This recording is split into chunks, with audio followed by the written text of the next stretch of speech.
I'm Connor Ruebusch, and if you are interested in the finer points of face punching, you've come to the right place. This is Heavy Hands.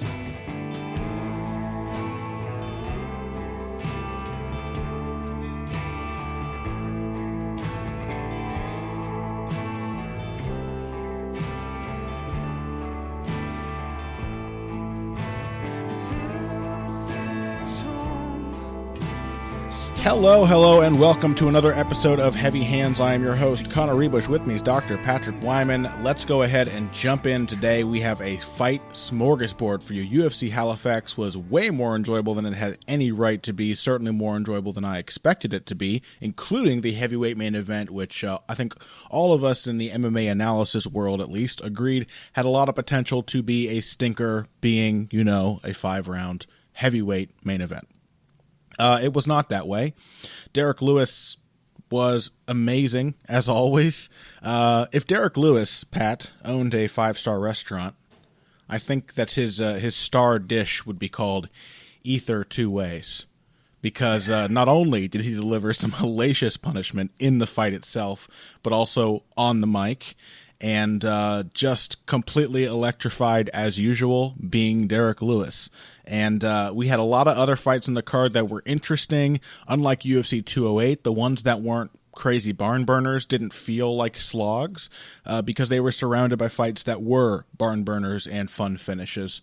So we have a lot of interesting stuff to talk about, and we are basically just going to smorgasbord it. We're going to try and run down this main card, possibly even into the prelims. In fact, definitely, because I know there's a couple fights there that I want to talk about, and see what we have to say about the proceedings before covering a topic suggested by one of our listeners. At the end of the show, we will be talking about tournaments, one-night tournaments, long-form tournaments, tournaments in MMA and combat sports in general, and what fighters are best suited for them and what fighters are not. So we'll get to that after UFC Halifax. Without any further ado, let's jump in. Derrick Lewis versus Travis Brown. One point about UFC Halifax real quick, and I think this applies to basically all of the cards so far this year, with the exception of UFC 208, which turned out to be just god-awful.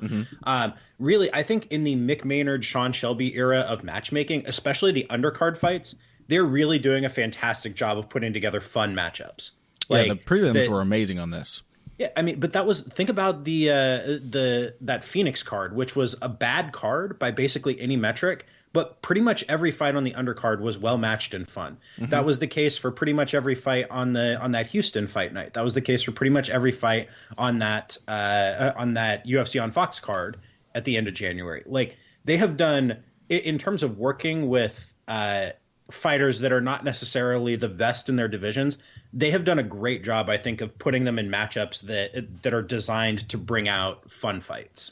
Yeah, well, if you have a lot of guys who some of them will never, as a matchmaker, they're never going to make it to the top 10 or the top 5. And then some guys are not going to do it for a while. Like, they need to generate some buzz before they can start to make that climb or resume that climb if they've fallen off. Then that's the perfect way to use them, I think, as a matchmaker. Put them in fun fights, give them an opportunity to shine. That's when the trial by fire method of matchmaking works perfectly. You have guys who aren't going to make it, and you're pretty sure they're not. Let them surprise you. And if they do surprise you, then your method has worked perfectly. And if they don't, they had a fun fight. So everybody wins, right? Yeah, basically. That's the plan.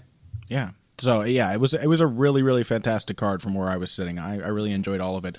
I think also the 9 p.m. start time helped a lot for me in the Eastern time zone. Having a 6-fight main card start at 9 is so much easier than a 6-fight main card starting at 10. So thank you, UFC, for that. I'm not sure what the reasoning was, maybe the fact that it was a Sunday, but I appreciated it for one.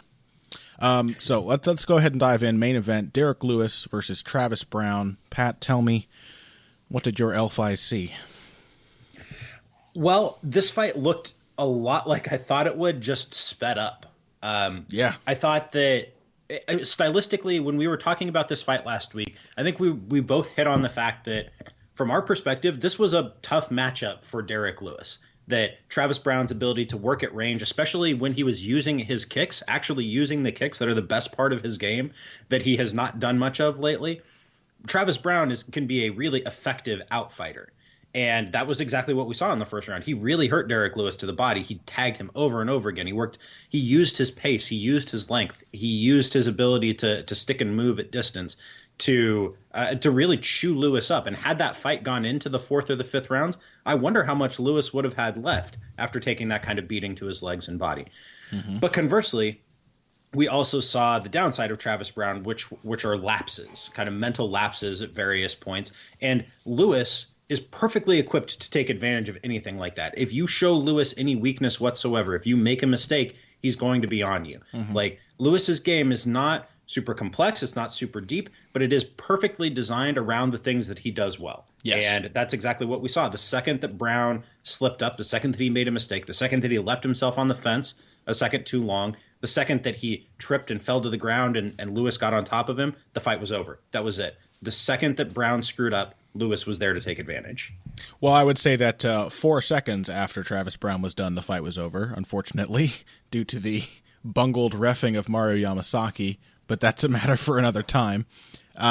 Certainly, I actually think that Derrick Lewis may have come away from this looking better than I thought he would, because I think Travis Brown looked quite rejuvenated. Not having Edmond Tarverdian in his corner, it's unclear how much he actually worked with Edmond. And, of course, we can't blame Edmond for everything in Travis's life, but he certainly has been the one factor we can point to when we look at the change between Travis's current style and his style under Jackson Winklejohn, which also had its weaknesses and its holes, was not perfect. Travis Brown has never been probably a championship-class fighter. Always been a guy with more potential than realized potential. But Travis Brown came into this fight and looked one of a few guys who seemed to be having a good time in the cage, and I can't really remember the last time I saw Travis Brown sort of playing, feeling comfortable enough to play, to be loose, to move side to side, to pepper his opponent with kicks. Obviously, his strike selection was much better and much smarter against Derrick Lewis than the kind of stuff he's been doing, because it would have been a really bad idea to just sit there and try to counterpunch Derrick Lewis in the pocket. But his body language in general was much better than I've seen from him in a very long time. And he was being very effective against Derrick Lewis, who I'm sure was just trying to be funny when he... Oh, do you hear that? Oh, yeah. I have some South Park bikers outside my apartment. I'm sure Derrick was just trying to be funny and did not, in fact, actually need to boo-boo when he got hurt to the stomach. They were actually good kicks and knees to the liver that he was taking. So people wanting us to break down that defensive tactic, don't put too much stock into it. I don't think it's something you can rely on in the future. Although I would say probably a good idea to go to the bathroom before your fight, because it wouldn't surprise me if that was something that Derrick Lewis was also feeling during the fight, because he is actually Derrick Lewis. Yeah, well, I mean, the man says he needs to do a number 2. I think we take him at his word. At no point has Derrick Lewis established himself to be anything less than trustworthy. So, I mean, I think if he said, all of that stuff was mixing his intestines around, maybe he needed to get a little something out. I'm inclined to take him at face value. Yeah, I don't disbelieve him. It's the part when he says, "I wasn't hit by the kick. I just had to do number 2." That's the part I don't believe. Yeah, well, okay, so maybe a slight... He was struck by coincidental fecal urgency while Travis Brown was kicking him in the liver. With completely, there's no causation there. Yeah, I mean, what a pure joy that man is. He is everything. Like, Derrick Lewis is the greatest addition to the UFC in quite some time. If you do not follow him on social media, he is delightful. Yeah. Absolutely hilarious. You're gonna cringe at some of the shit that he posts. Oh yeah, but it's fantastic. Like, I mean, what a pure joy to have an actual personality, like with some actual charisma, populating the upper reaches of a UFC division. It seems so rare. Where Ronda Rousey at? Yeah, well, it's like he's got, like I said last week, he has that Mark Hunt type charisma. Mark Hunt is magnetic to MMA fans. People who like MMA automatically like Mark Hunt, and it's not really easy to say why, because I don't know, he can go on the mic and just say 3 words and people really enjoy it. There's something charming about his sort of shyness and quietness, and the fact that he's also a dude who just knocks people's blocks off. Derrick Lewis is kind of similar. I said last night on Twitter, I don't know what the swanging and banging for laconic is, but that's Derrick Lewis. And it just makes him a real pleasure to listen to, even when he is, yes, of course, being extremely gross and crass. For some reason, it just feels genuine. It just works. Yeah. It just actually works. Yeah. So let's talk about the tactics in the fight. Travis Brown relied heavily on his kicking game. Was a smart idea. Derrick Lewis did not have an answer for it. He really didn't. I think he needed to press forward a little bit, but also he kind of needed Travis Brown to get a little greedy in the second round to start finding his opportunities. Yeah. I mean, well, Lewis went out there looking to swang and bang. Mm-hmm. And it's easy, I think, to overlook the craft in what Lewis does, because there are so many times when he looks kind of aimless, as he did in the first round, as mm-hmm. Brown was kind of letting it rip to his legs and body over and over and over again. You're right, Lewis did not have much of an answer. Mm-hmm. But if you can't be disciplined against Derrick Lewis, if you can't stick to your game plan, if you can't stick to it like glue, then Lewis is going to find his opportunities. That's I think we need to stop looking at that as some kind of aberration. Not that you are, but like what Lewis does is not an aberration. It's not luck. It's a game. It's a style of fighting that's built heavily around seeking out opportunities and exploiting them to the fullest. Like sure. What he does is not really all that different than what somebody like Ricardo Lamas does, or who's another good example of a fighter like this. John Moraga is my other favorite opportunist fighter. Yeah, John Moraga is one. I think Cesar Ferreira sure. Tried to do something like that. The difference is that Lewis, because of his athletic gifts and his physicality and his power, and I think, frankly, his killer instinct, too. Oh, yeah. Lewis is better equipped, and because he's a heavyweight, Lewis is better equipped to take advantage of those opportunities. Like, that's a game that can take you further at heavyweight than it can at featherweight, mm-hmm. you know? Like because you can do so much more damage with a limited offering or with a limited opening when you're 280 pounds mm-hmm. with, I mean, just freakish. Which is power. why Lewis is remarkably effective with his style, despite the fact that he is considerably less skilled in some areas than a guy like Ricardo Lamas. Yeah, I mean, Connor, would you say, based on everything that we've seen so far, like it really strikes me that Lewis is a well-trained, well-coached fighter. Would you agree with that? Yeah. Yeah, I think so. He has some problems that I don't think are ever going to be fixed. Like, he's a 280-pound man. He's huge. So the fact that he doesn't really sit in like a deep stance and a little more athletic position, that he doesn't move his feet quicker, I think those are things that, as a coach, you got to work around with a person like Derrick Lewis. You're not going to have an easy time with the average Derrick Lewis, if there is such a thing, teaching him to be light on his toes and to move around and hop in and out of a deep stance. Nor would you want to, because it would exhaust him. You know, he's better served as a plotter. And while it has its limitations, you work around it. You know, you use the fact that he has explosive speed in bursts. You use the fact that he's super tough and has a sort of idea of discipline, that he knows that he can take punishment and keep coming. You teach him to be calm and not to worry, so that you maximize his opportunities. You know, you give him reason to believe that he can finish a guy in any round, because obviously he can, and you've got, you know, a borderline top 5 heavyweight on your hands. So yeah, it's not, I'm not sure any coach on the planet could take Derrick Lewis and make him into the perfect fighter. But his coach, I think, seems to have been doing a really good job of turning him into the best version of Derrick Lewis. Mm-hmm. Yeah, that's kind of an interesting development, I think, in MMA as a whole, is when you get a fighter like Lewis, who's a pretty unique talent, but that fighter gets matched up with with coaches who understand how to use those unique talents in mm-hmm. particular ways. Like, did you catch that brief interview with his coach that I think it was it Heidi Androl did backstage? I caught only part of it. You want to refresh my memory on what he said? Well, so it was perceptive stuff. I mean, he was talking about kind of the stuff that we're talking about here, about picking his shots, finding his opportunities. During the fight, he was saying, you know, do not back up to the fence, do not back up to the fence, and mm-hmm. Lewis listened to him. It was the first thing he said in the corner too. He did listen. He proved that he was coachable in round 2 by pushing and taking away some of those kicks of Brown. I think that's part of what lulled Brown actually now that I think of it, into more of a boxing game with Lewis. Mm-hmm. Yeah, this is like, it's really easy to get caught up in Lewis's physicality, and it's easy to miss the deeper things that are going on in terms of how he makes that approach function for him. Because, like, I mean, I think it's really easy to craft a take that's like, yeah, Lewis is exceptionally physical and gifted in ways that very few other fighters are. But I think the thing to emphasize, like, there are plenty of good athletes who don't make it that far. Yeah, I mean, that is still the main thing for Lewis. But the fact is that his style is built rationally around that main thing. You know, it makes sense with the very important main aspects of his physicality. It totally gels. I will say, however, not to heap too much praise on Derrick Lewis, because I get the sense there are some things that his coach would like him to do that he doesn't do. For example, in the post-fight press conference, I believe he said, there is still a little bit of things I need to work on. For example, jabs. I hate throwing jabs. I think they're a waste of time. So there's still, but again, priceless Derrick Lewis moment. The guy who hits so hard, he can't imagine why somebody would bother to throw a jab.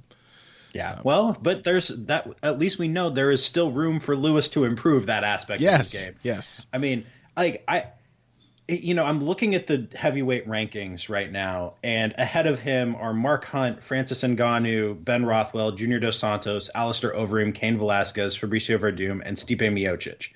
I can see scenarios in which Lewis finds ways to beat all of those guys. I can also find scenarios in which he finds ways to lose to all of those guys. Yeah, both spectacularly, probably. Yeah, absolutely. Like, I am stoked about the prospect of Derrick Lewis as an elite heavyweight, because those are all fun as hell matchups. He's 32. I cannot wait to see them. He's 32, which is essentially a teenager by heavyweight standards. Yeah. And he debuted in 2010, so this is his time. You know, this is when he should be making his big leaps and really putting his style together. And that's exactly what we're seeing from him. It's fun when aging curves work out the way that we predict them to. Yeah, absolutely. So good for Derrick Lewis. Again, let me boo and hiss at Mario Yamasaki, because I really did find that stoppage to be pretty despicable. It was one of the worst. It was about as bad as it gets. And I know a lot of people consoled themselves with the fact that Travis Brown has an alleged past with domestic violence and all that, but I don't want to see a guy be the first one to die in the octagon just because he has put his hands on a woman before. Like, you're reversing the causality there. I think what people are saying is, if somebody is going to eat a bunch of late shots, they would rather it was an alleged domestic abuser than somebody who presumably has not put his hands on his wife. I guess. So, yeah. I would rather it not happen to anybody, I guess, is my point. So, well, sure, but you know, sometimes when life gives you lemons, make lemonade. Yeah, I guess. Yeah, it wasn't even the fact that, I mean, it's Yamasaki, who's an experienced referee, and he didn't even have any urgency when he stopped it. Did you notice that? It was weird. I don't know. I don't know what was going on. He reluctantly stepped in when 2 seconds after Brown was clearly unconscious, completely out cold. Well, yes. I mean, I'm not going to defend Yamasaki because it was obviously a late stoppage, but I would guess that he knows that Brown is a tough guy who's taken shots before. He wanted to give Brown the fullest possible chance. He still waited like 3 punches after that point. Yeah. You know, like three Derrick Lewis punches. I'm not defending what was obviously a late stoppage. I would guess Brown probably told him beforehand, let me fight, or he has seen Brown's previous fights and knows that Brown can take a shot. And keep going. So those are all things to bear in mind there as far as the stoppage is concerned. But moving right along, co-main event: Hector Lombard, Johnny Hendricks. What did you think, Connor? I know this is probably one of the lower points for most people. I enjoyed it. Seeing Johnny Hendricks, there's guys in the top 3 fights of this card who had fun, and it was refreshing to see. And Johnny Hendricks is one of those people. And Johnny Hendricks after the fight, like, I can't recall the last time I've seen Johnny Hendricks so elated about feeling good in the 3rd round. He was like saying like a child in some Charlie and the Chocolate Factory adaptation, like, I was flowing for the first time. He was very happy, and that showed up in the fight. It wasn't super easy for him. I think you were right to point out last week that it was in some ways a very difficult stylistic matchup for Johnny. Hector Lombard is super strong. He hits hard. He's faster than Hendricks as far as explosive speed is concerned. And not only is he a good takedown artist, but he's very difficult to take down and certainly difficult to hold down. So a lot of Johnny's fallbacks don't work on a guy like Hector Lombard. His surprising speed, his wrestling, those things aren't really effective. And even without that, I thought Hendricks did a really good job. It was still a close fight. People talking about how Lombard got blown out of the water, I think, are mistaken. But Hendricks certainly had his best round of the fight in the third round, and you can see a clear progression from first bell to final bell of Hendricks getting more comfortable and figuring his opponent out. And that's a much better pattern than we've seen even in some of Johnny Hendricks' best performances at welterweight, when he has typically lost or done poorly in the last round of his fights. Yeah, I actually scored it on my first watch for Lombard. I thought he landed the better punches in the first and the second round. I don't think that's completely unreasonable. I mean, he hit some big shots in the first 2 rounds.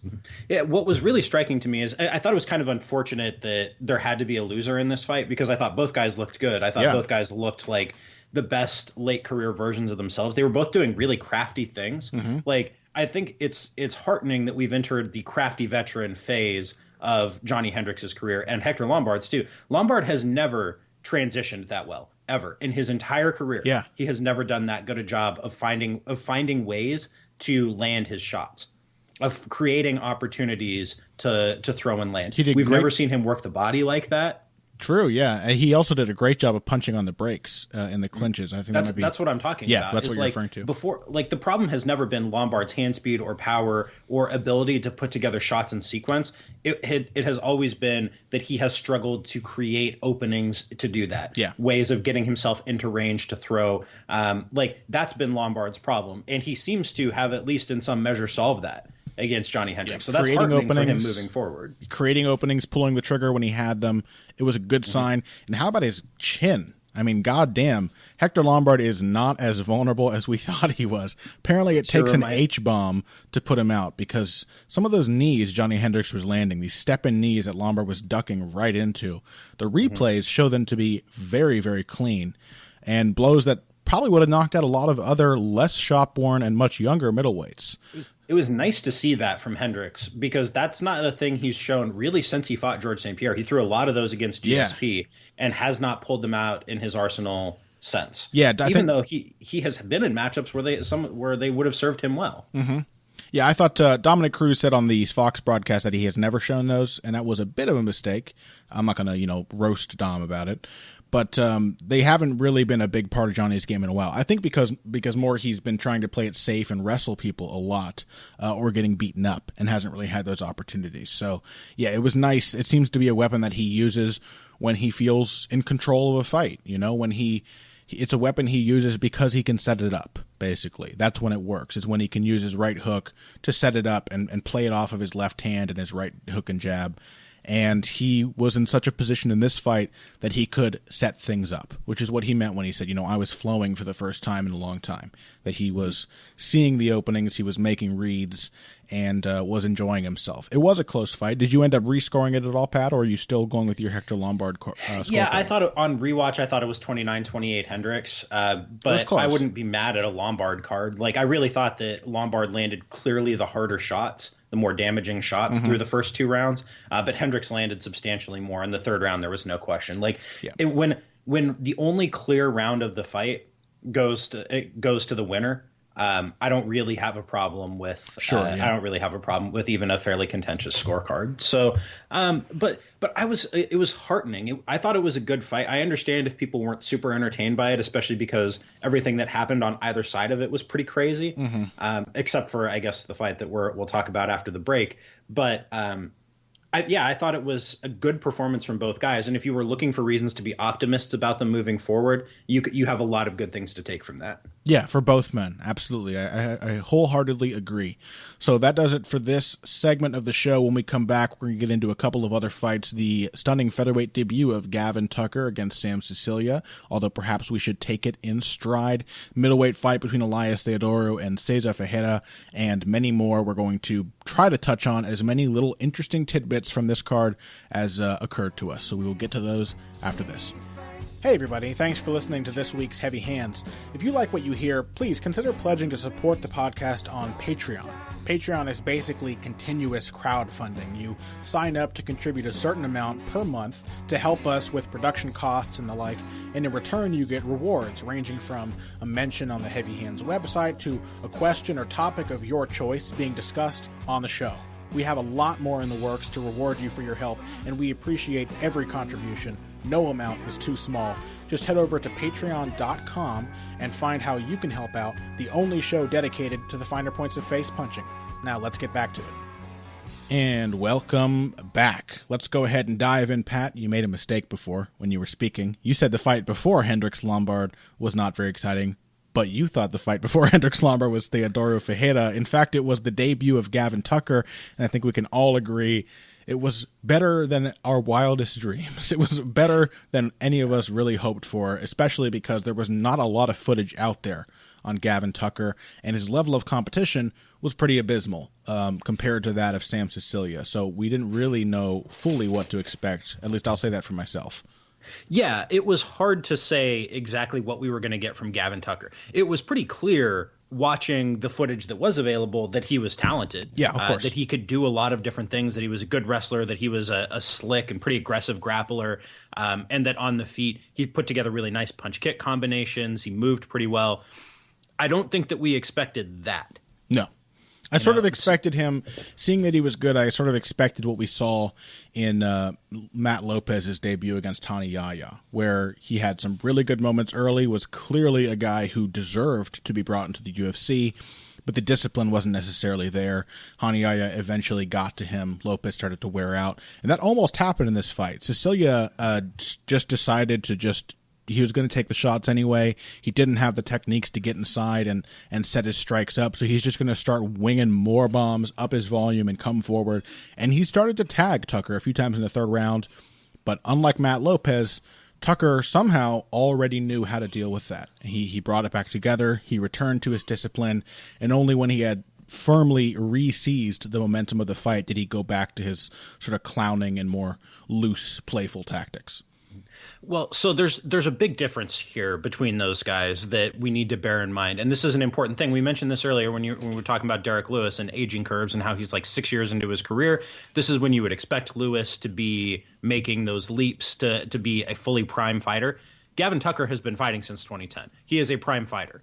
Like this is like the fully evolved version of that dude that we're going to get right here, you know? So when he was in there with Sicilia, like if we should have expected him to be able to deal with a pretty one-dimensional puncher. Like I mean, I picked Tucker and I felt pretty comfortable about it going into that fight. He was the betting favorite. Again, even if I didn't expect it to be quite that one-sided, that is more or less how I thought that fight was going to look. And now that we've seen this from Tucker, now that we know that this is what he can do, there is no reason to hold him back and like give him time to develop. Like, no, this is who he is. He's already into his 30s. Like, give him matchups. Like, try and move him up quickly. Make him a fun action fighter who's getting not like huge names, but you can move him to the fringe of the top 15 pretty fast. Like, he's probably ready for that.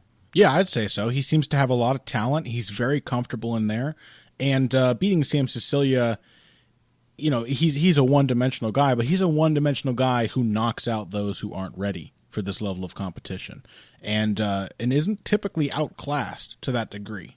You know what I mean? Even in fights that he's losing, Sam Sicilia tends to have some better moments than he had against Tucker, and he was just utterly flummoxed by Tucker. I do want to spare a word for some people after the fight who were complaining that Gavin Tucker was not impressive because he didn't get a finish, which to me is baffling. And I really don't understand that thought process.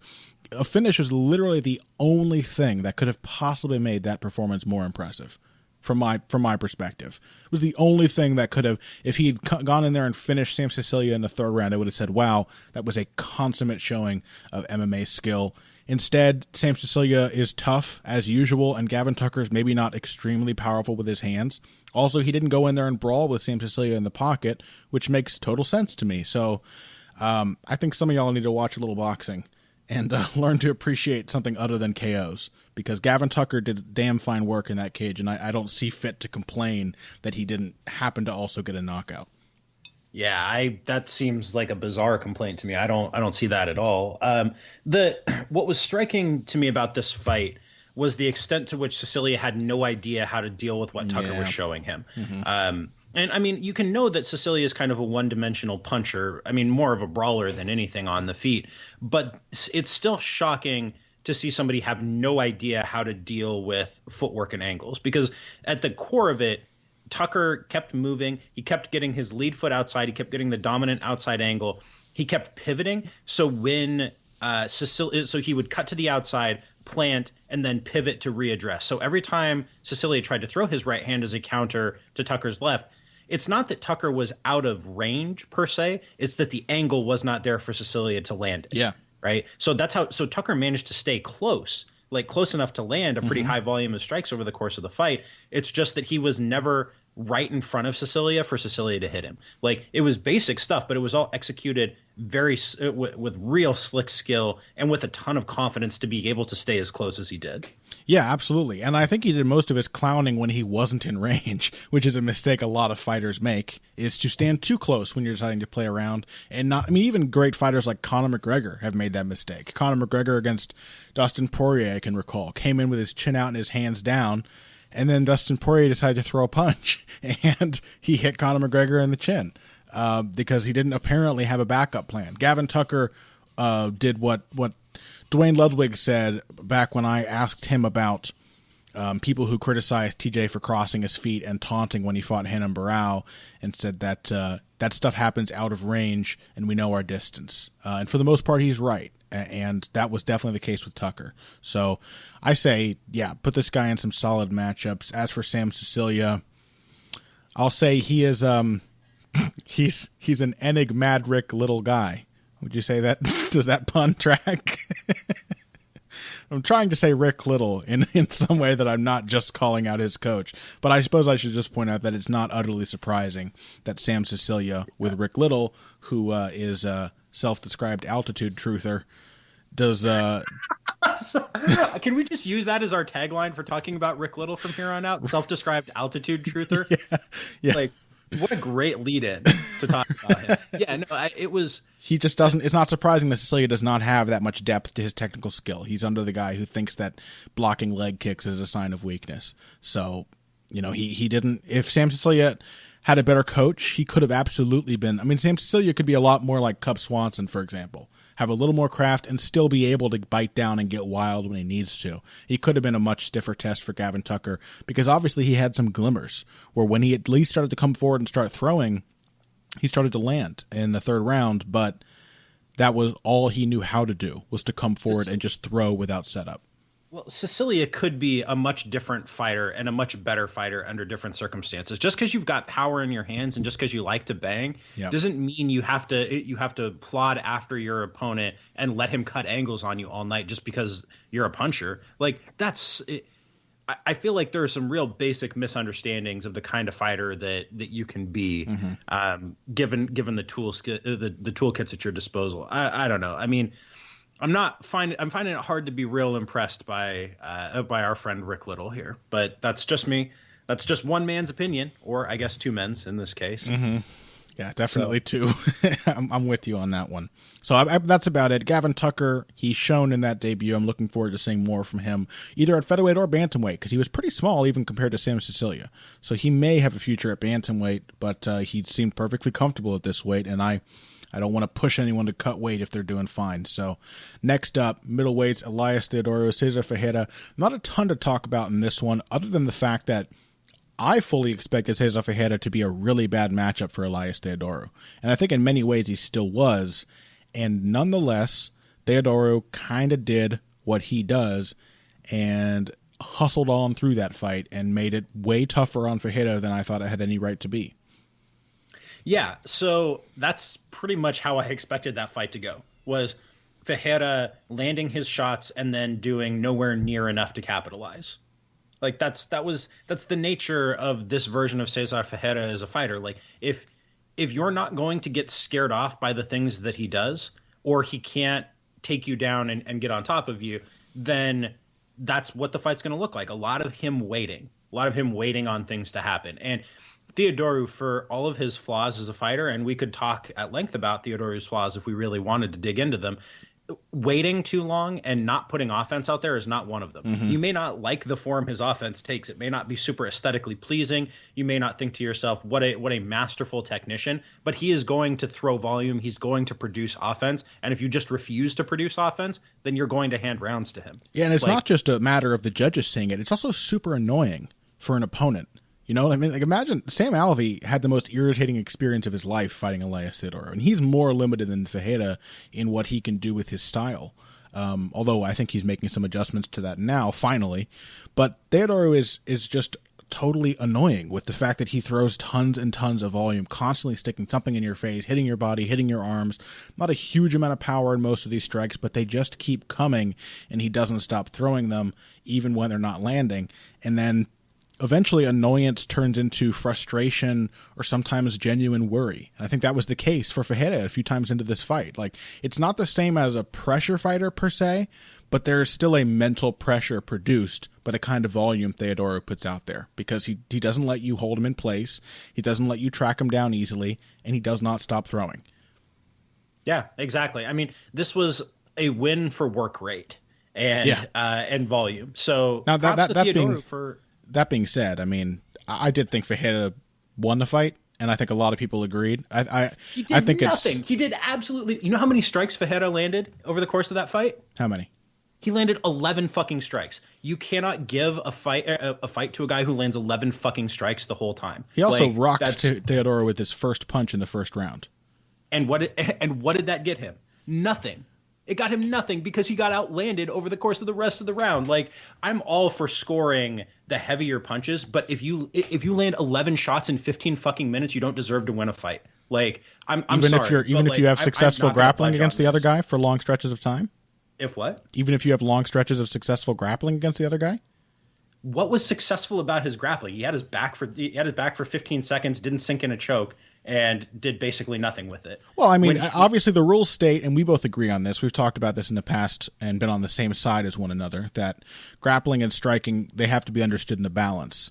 So that, for example, the takedowns that Dominic Cruz landed against TJ Dillashaw did comparatively... I don't want to talk about Dominic Cruz versus TJ Dillashaw. I want to talk about this fight because Ferreira got no offense going. I understand you like Ferreira, but he did fucking nothing in that fight. I don't want to talk about it anymore because, like, this is the most ridiculous thing to spend time on to argue that a guy won a fight where he did nothing. 11 strikes landed in 15 minutes and taking the back once. Like, I don't care if Theodorou had landed basically nothing. The fact that he was trying to do things would be enough for me to think that he won the fight. Like, I'm actively offended at the idea that somebody could score that fight for a dude who landed 11 fucking strikes and did nothing. I think you're perhaps a little too offended about it. I mean, it's ridiculous. I have no patience for dudes who go out there and do nothing in a fight. Like, none. Certainly, you have to agree, Pat, that strikes are not the only thing that count when it comes to scoring a mixed martial arts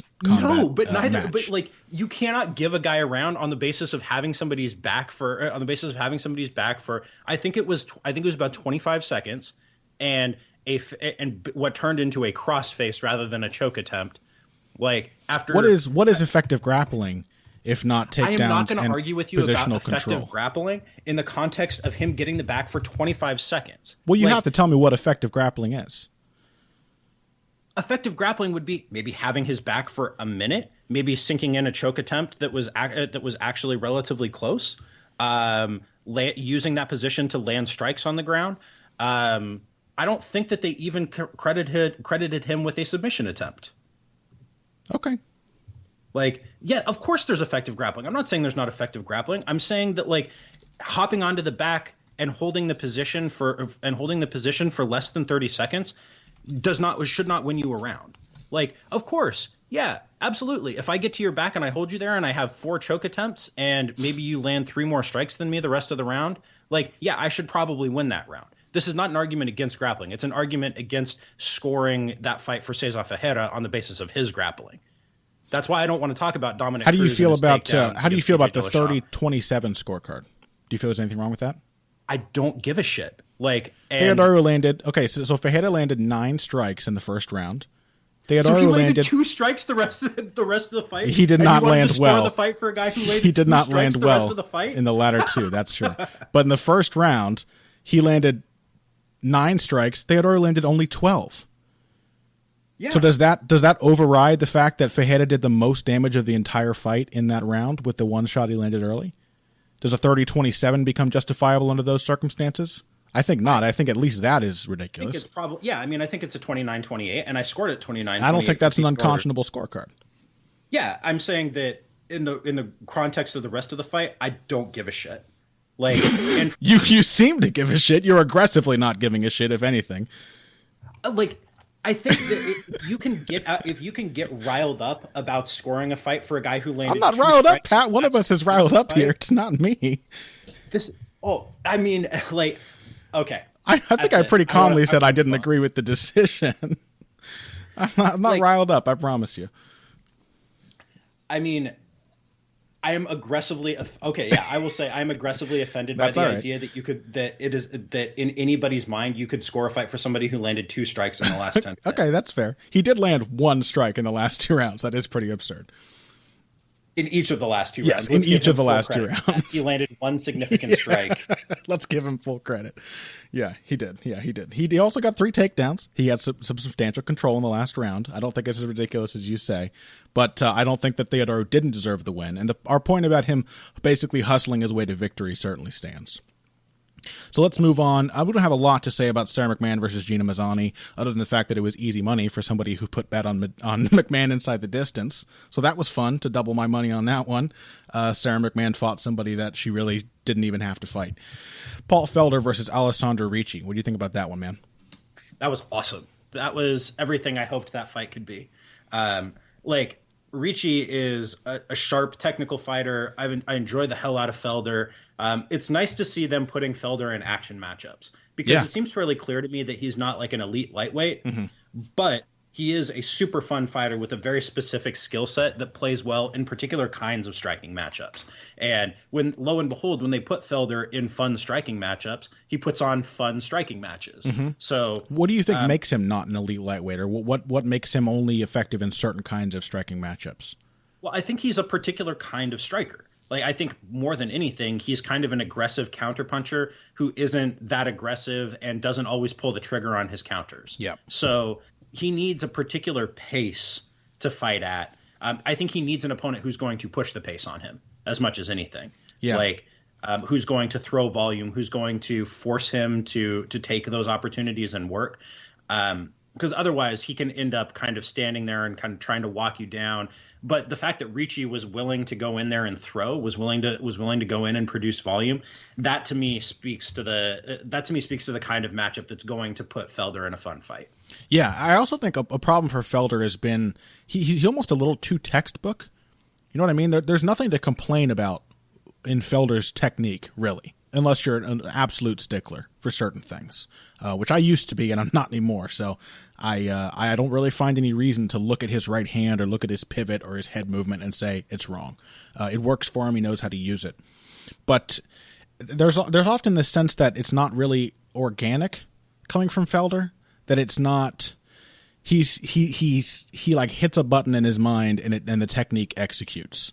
And it executes very well, but the speed, the rhythm, the distance doesn't necessarily change organically to account for what's happening in front of him.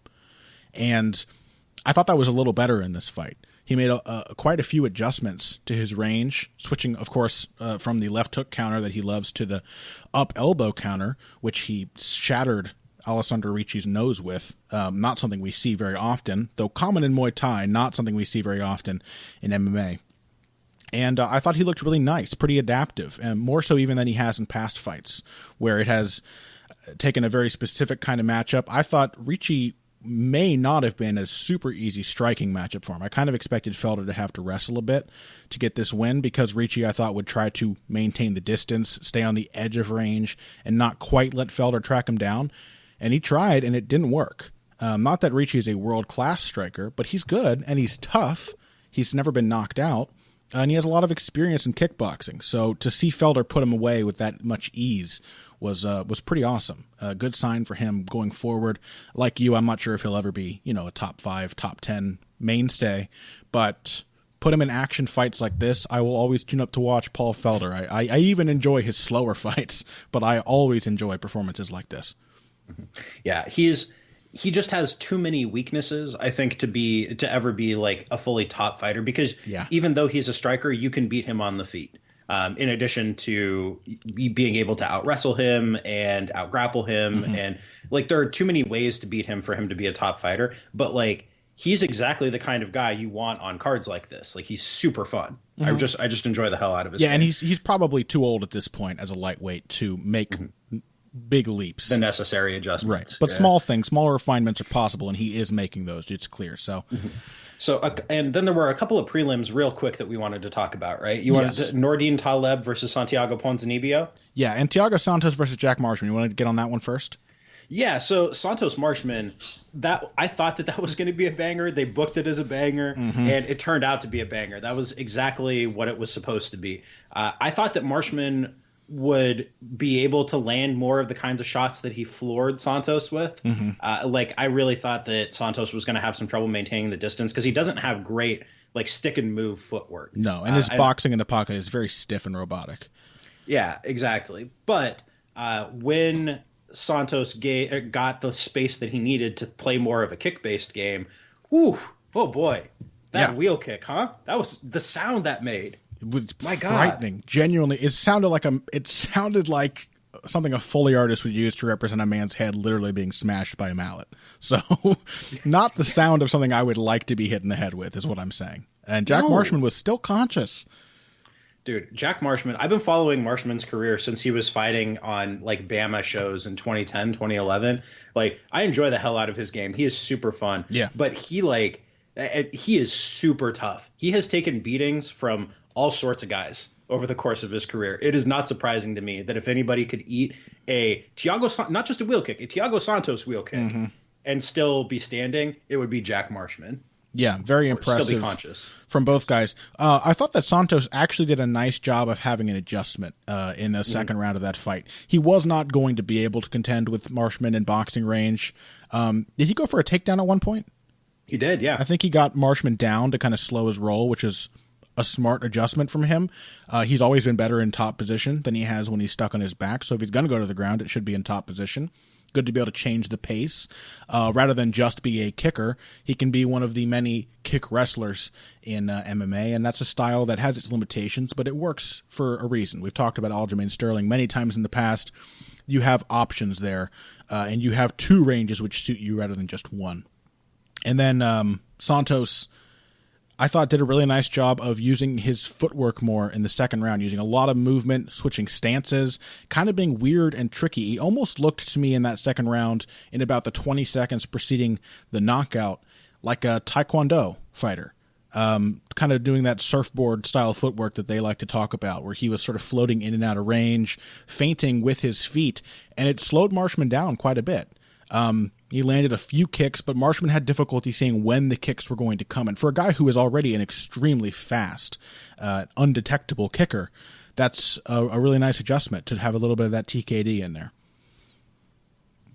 Yeah, he's a good fighter, man. Like, he's probably not going to reach the top in that division, but like, he can be in a lot of really fun fights. He's crisp. He's a good, crisp fighter. It's good to see him win again, too, because that loss to Eric Spicely, man, that was a little embarrassing for him. Spicely's good, but that was not expected.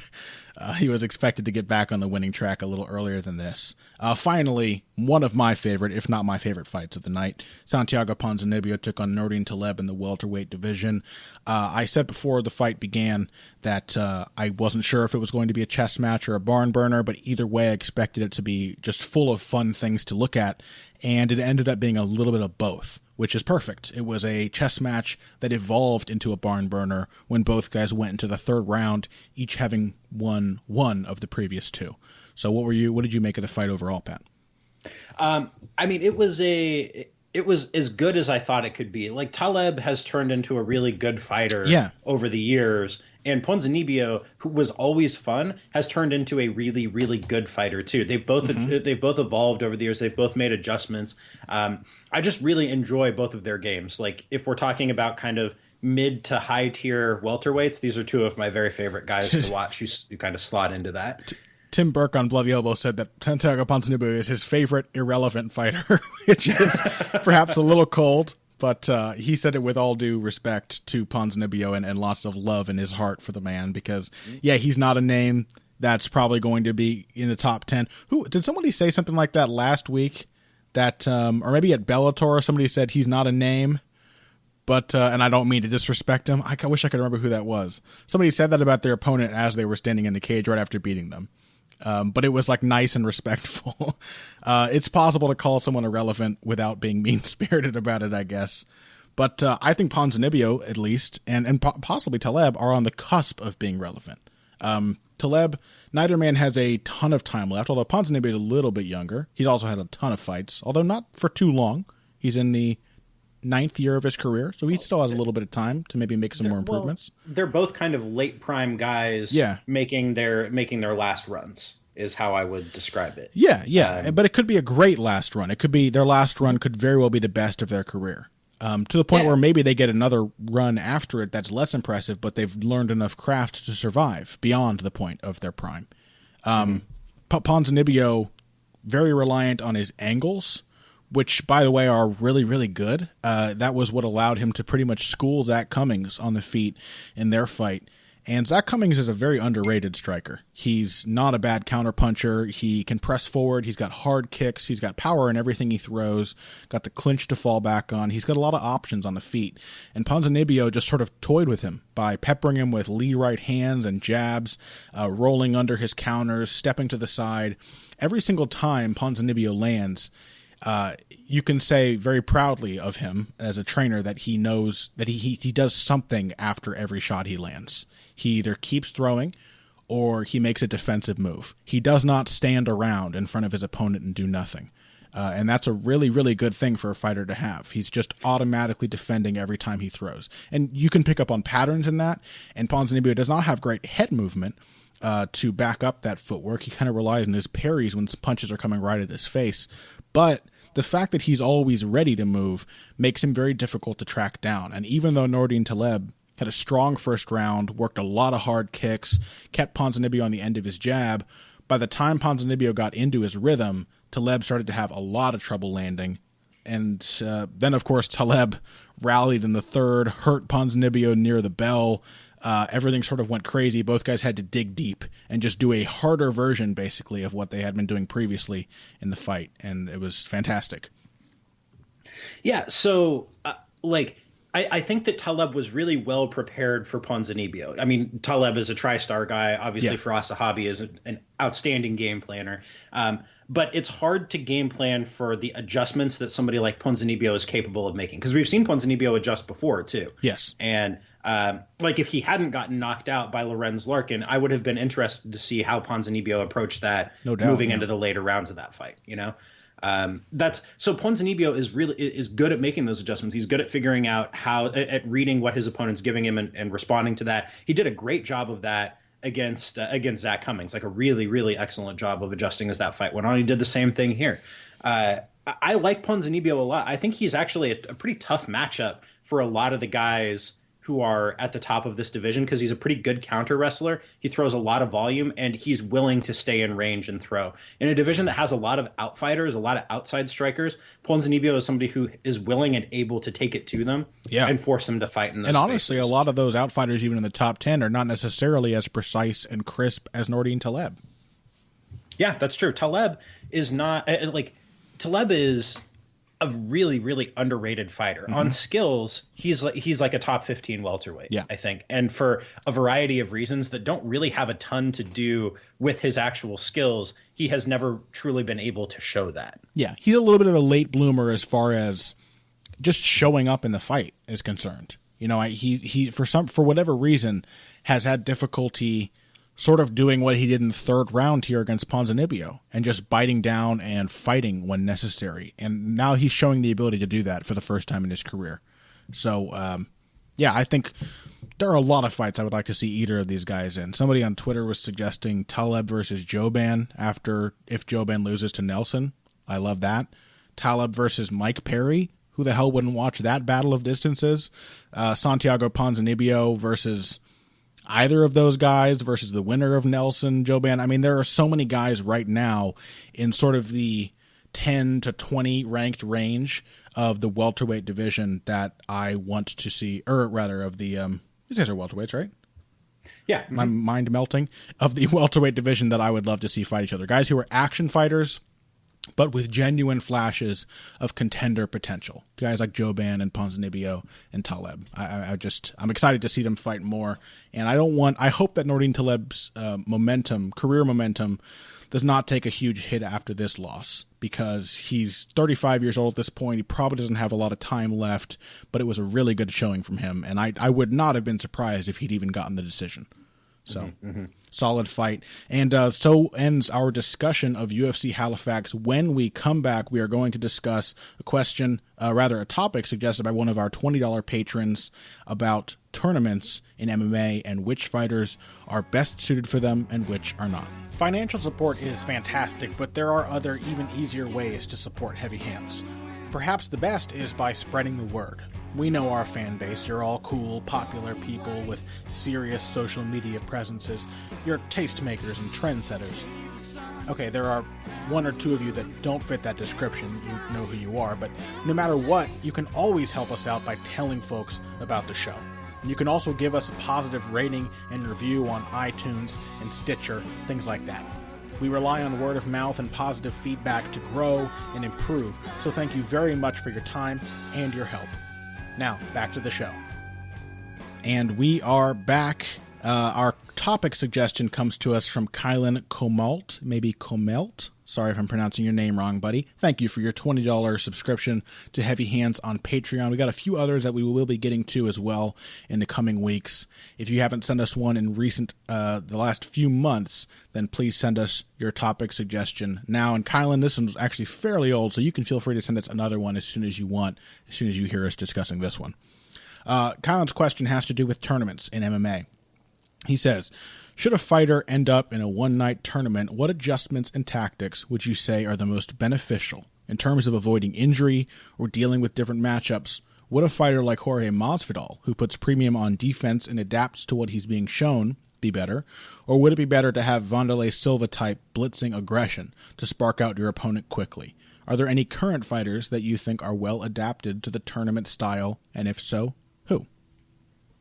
So that's a really good question. It gets at the heart of what makes modern MMA in 2017, especially at the UFC level, different from MMA in the past. And it's not just the evolution of styles. It's also that there's a whole context that goes into how fighters prepare and train for matchups that are announced months ahead of time, rather than ones that you're only finding out about, a few days ahead of time, or on the night of the fight. So it's like we're talking about basically the difference in the landscape of the sport that affects the way that fighters train and prepare for their opponents. I mean, I think that there are particular kinds of fighters who are better suited to the tournament format than others. And I mean, I'll give you.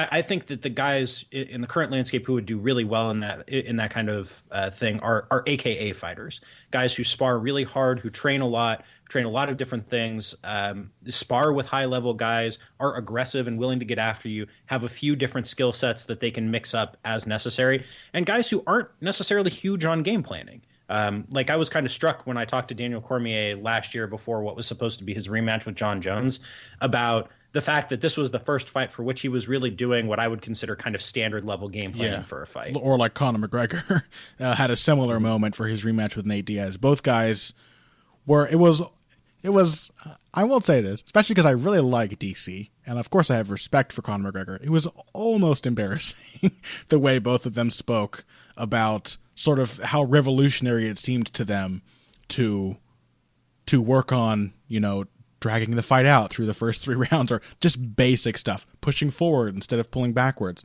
just having a basic sort of discipline to stick to in their fights. Both of them, judging by the way they spoke about it, clearly had not done any of that up to that point. Or not enough of it. Well, I think McGregor more so than DC. Like, I was real shocked at how basic the AKA game planning seems to be. Sure, yeah. that there were, he was like, yeah, we're drilling specific combinations to work particular things that we've seen in the film. I'm like, that's new to you? He hadn't done pre-planned mitt sessions before.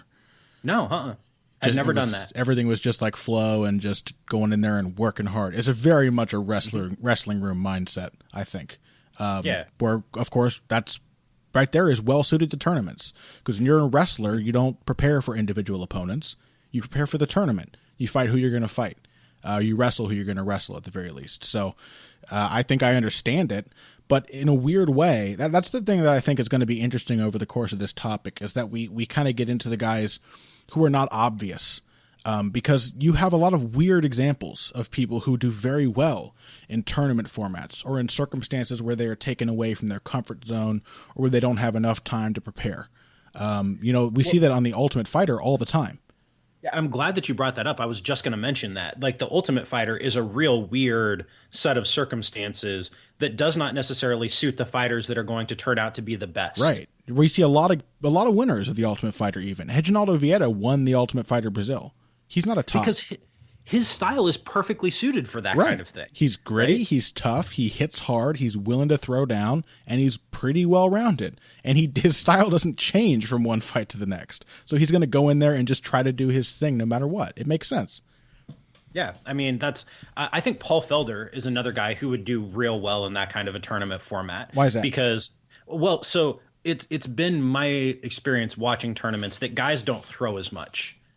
In tournaments, that guys are that the volume is a little lesser. There's more of a feeling out period, and I think that tends to suit guys who are more skilled in kind of a slower paced fight.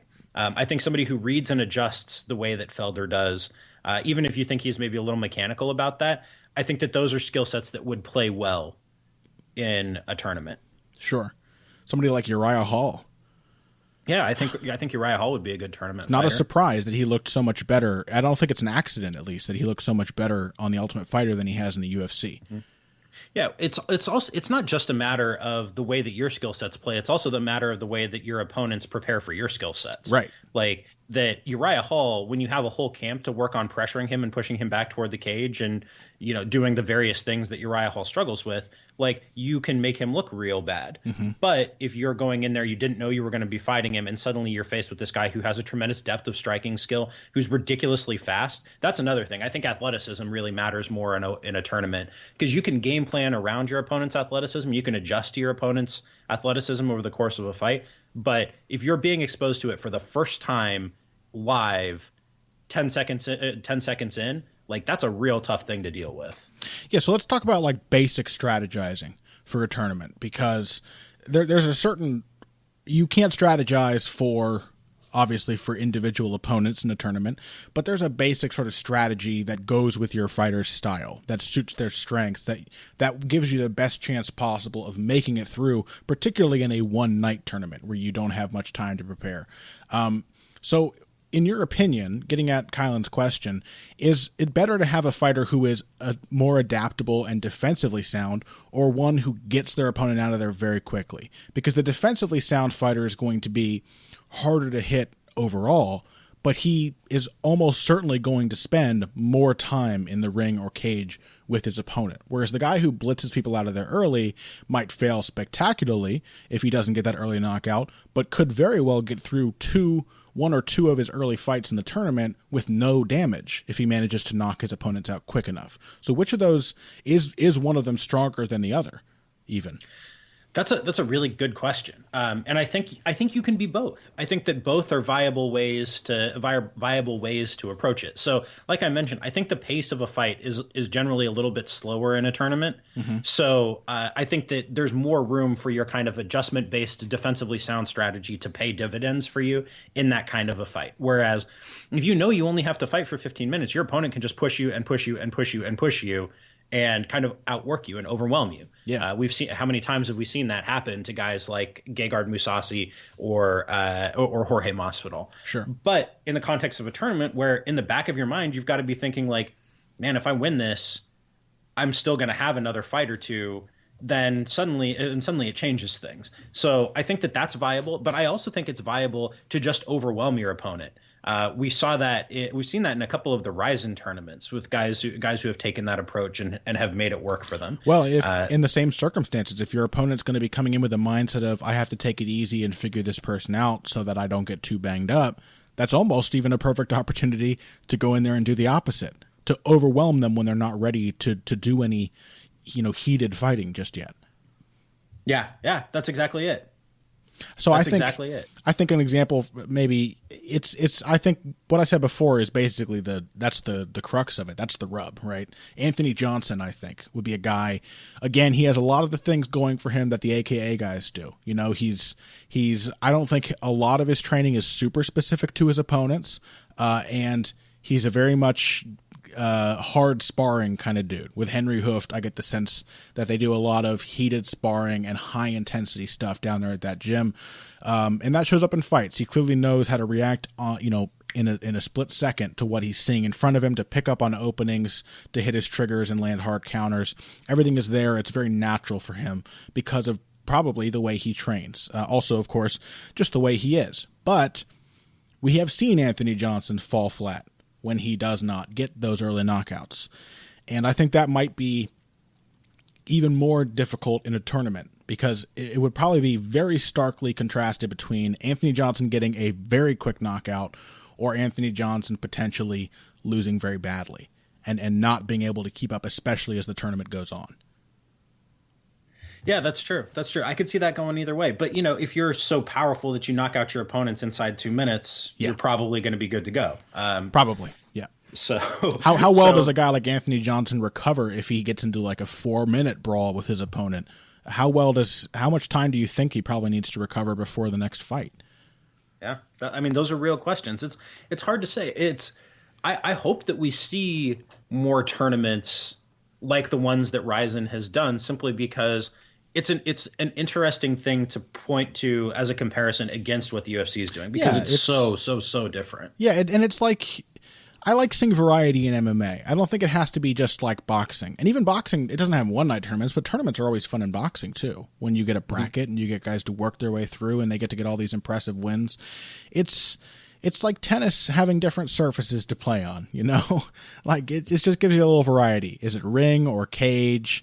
Is it a one-night tournament? Do they, it gives different types of personalities and fighters an opportunity to shine that they wouldn't necessarily have. Because again, there are a lot of guys who win the Ultimate Fighter that don't do well in the UFC. And those guys might be able to be really impressive in a tournament format when they're pretty much just blasé journeymen in the format that we usually experience.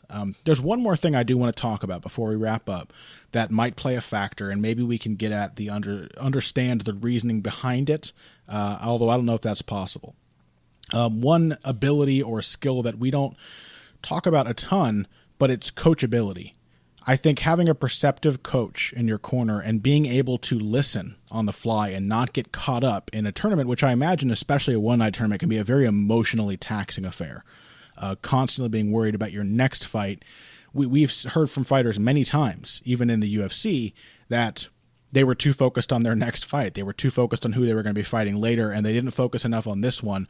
Well, in a tournament, you have to do that. And so you have that pressure on you constantly. And so having a coach in there who can guide you and being able to sort of be steered by him through the fight, where the pressure is not on him as much as it is on you, is probably a really powerful factor. So I imagine a guy like Demetrius Johnson, even not being a great finisher, would be a fantastic tournament fighter because he is exceptionally coachable.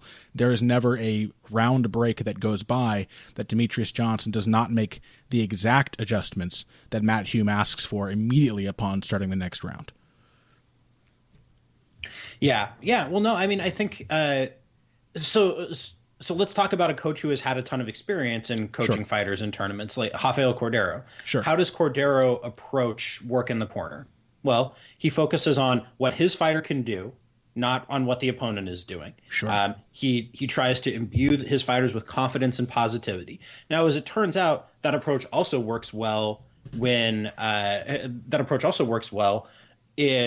just a normal fight like that. And we've seen the success that Cordeiro's had in the last decade. But that's an approach I think that works exceptionally well in tournaments. When you've really got to get your fighter into his own headspace, think about what can I do at this given moment to win this particular fight that's right in front of me. It's a way of centering your fighter in the moment. Yeah, and Cordero happens to be excellent at that. Sorry, go on.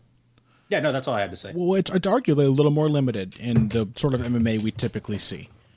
Because Cordero does not focus as much on specific aspects of technique and specific adjustments in the corner as some other fighters. He's certainly not a Firas Zahabi where he's in there, or Matt Hume where he's giving like clinical, precise advice to his fighter that he expects to be followed to a T. He is gearing everything he says about making his fighter feel good about what they already know they can do. And they've been through enough hard sparring. Again, Cordero, a big advocate of that. They've done enough hard sparring that they have that experience to fall back on. So that works for him. But in a tournament, I think it's especially useful. And maybe there's examples with guys like Shogun Rua, whose best performance ever was in a Pride Grand Prix and who never really recaptured that same level of shine. You know what I mean? So maybe that's part of an unheralded part of the Shogun Rua collapse that we have, as Shogun fans, have struggled for so long to get to grips with. So, Kylan, thank you for your topic suggestion. That was very interesting, buddy, and we hope you were satisfied by our discussion there. Let us know what you want us to talk about next, and it may take us a little bit to get to it, but we will get to it. And again, we'll be doing further topics and heavy bag questions in episodes in the coming weeks. Pat, what do you have coming out this week other than this episode of Heavy Hands? I've got a few things coming out this week. I just released an article that I co-wrote with my friend Steven Rendina, my colleague Steven Rendina, about who George St. Pierre should face in his return. I'm putting together a look at the best fights the UFC can put together right now. Maybe 5-7 fights, the best possible ones out there for the promotion. And then I may be doing a group article later this week on what WME IMG is doing with the UFC.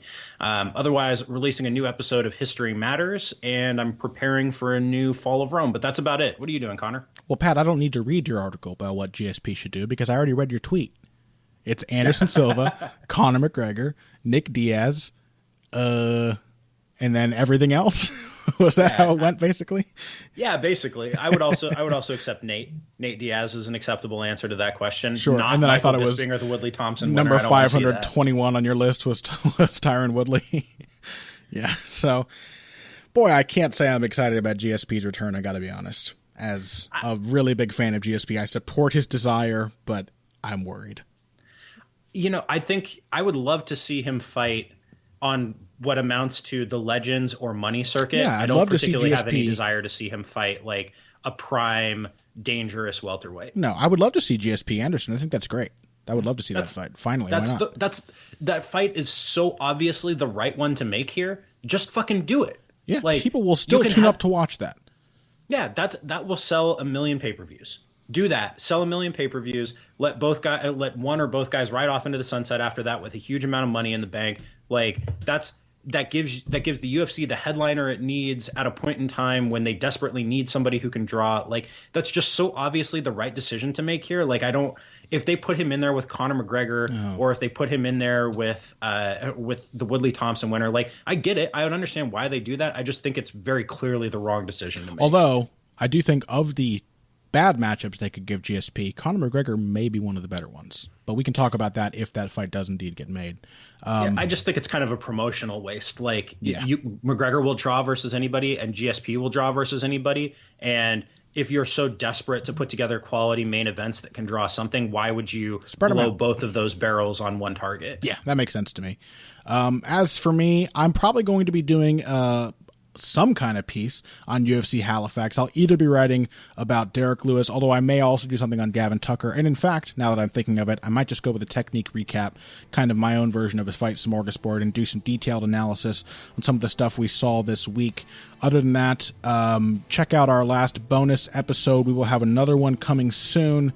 And I think that's about it for me at the moment. So, boy, once again, Pat, making me feel self-conscious. But that's all right. That's your job.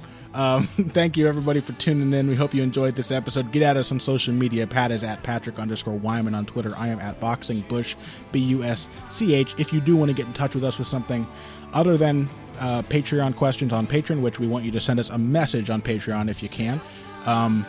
If you want to get in touch with anything, Twitter is probably the best way for both of us. So send us a direct message, or I don't know if those are enabled for Pat, but send us a tweet or something, and we'll try to get back to you. And maybe try us a second time if we don't, because both of us get a lot of notifications sometimes. So thank you, everybody, for tuning in. Hope you enjoyed this day's episode. And if you came here for the finer points of face punching, you came to the right place. This has been Heavy Hands.